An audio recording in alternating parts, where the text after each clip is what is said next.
I do. I got a special guest with me today. This is my youngest. This is Jack, and we had about 5 or 6 inches of snow last night. So we're on our way into the show today, and we're thinking to ourselves, what can we do? A little tribute to snow, and when you get lunch with Dad, we don't go for vegetables. We don't go for any of that stuff. We go for powdered sugar donuts. We got a little jelly in there, and same place I got the donut skewers from earlier this year, if you remember. But Jack is usually my stats guy. He points out whatever I need to know. But we got a little. We're hoping to get home and get all this powdered sugar off of us before Mom sees what's happening. You know how that goes, Landry. When you're with Dad, things happen differently than with Mom.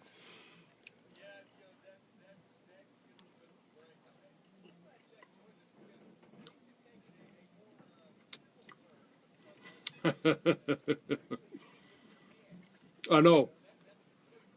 Yeah, I know. There's going to be a whole lot of people disappointed. I don't have my usual utensils with me, but I figured, you know what, Friday's casual Friday. I'm not usually here on Friday. I'm going with donuts.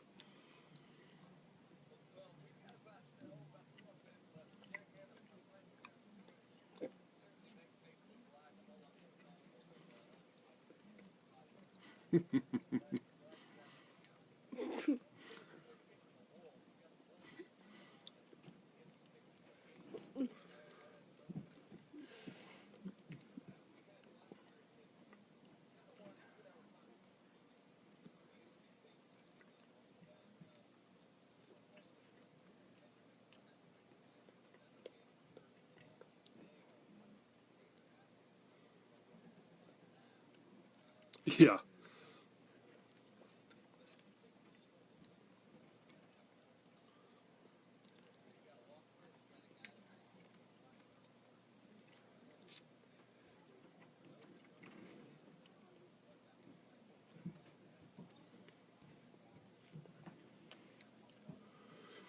Well, you know what? It's everybody wants to say, well, there's a lot going on, and there is, especially for a high school senior, when all of a sudden you're thrust into, hey, making a life decision as to where you're going to play football, where you're going to get your degree from.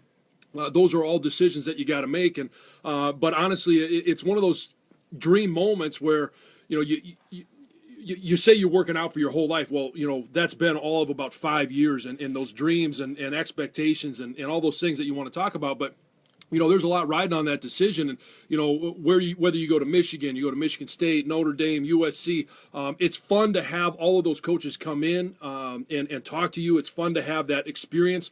But honestly, the biggest relief I ever had, and I made my decision early in October, and was to be able to go to Michigan and finally get that out of the way. Then I could just concentrate on what I was doing as a senior for my football team, basketball. I still had baseball season to go, and all of those things kind of finally went away once you make that decision. And it's and then once you're at school, it doesn't to me.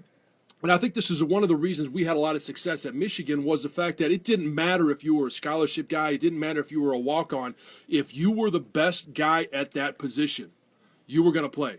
And I think you probably were in the same position, at least in the same type of program where you were penciled in, and that competition was there all the time. If somebody was better than you, it didn't matter if you were scholarship, it didn't matter if you were walk on, you were going to play.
It's exactly right.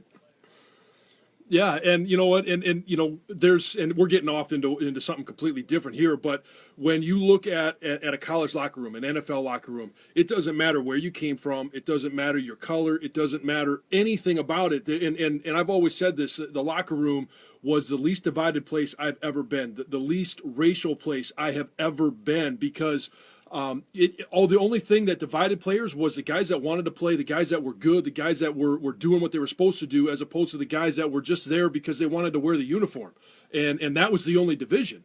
And after that, it was, hey, if you can play, I don't care, you know, who you are, what you are, where you came from, your color of skin didn't matter. You were going out there to win ball games. I want you in the game. And I wish that America could take a slice, or at least a little vision into how an NFL locker room or how a college football locker room works, because there's a lot of great lessons to be learned in there. And I think the guys that come out of those locker rooms understand that, and which is why a lot of those guys, whether they're successful in pro sports or not, are successful in life, because they understand how to navigate those waters.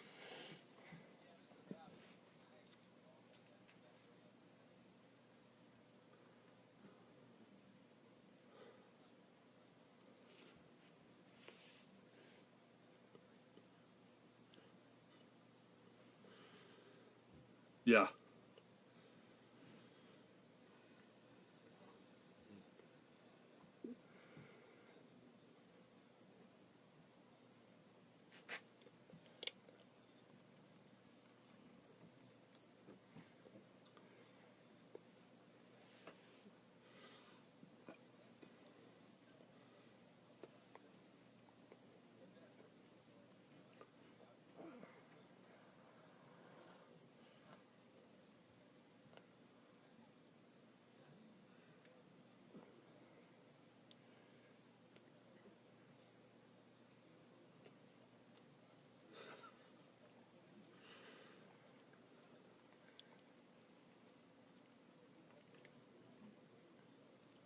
Yeah.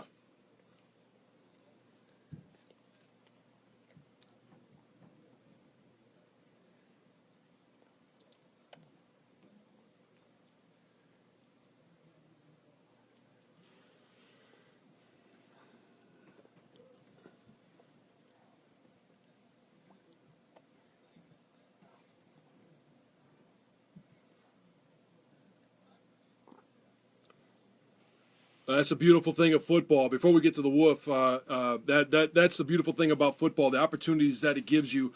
I've seen and done and been places I never would have been without football, and I have met people that I never would have met, and developed relationships without football and without sports. And that's the beautiful thing of what sports provides. When people are talking about cutting sports in schools, don't do it, because you're losing the experience that everything that sports has to offer.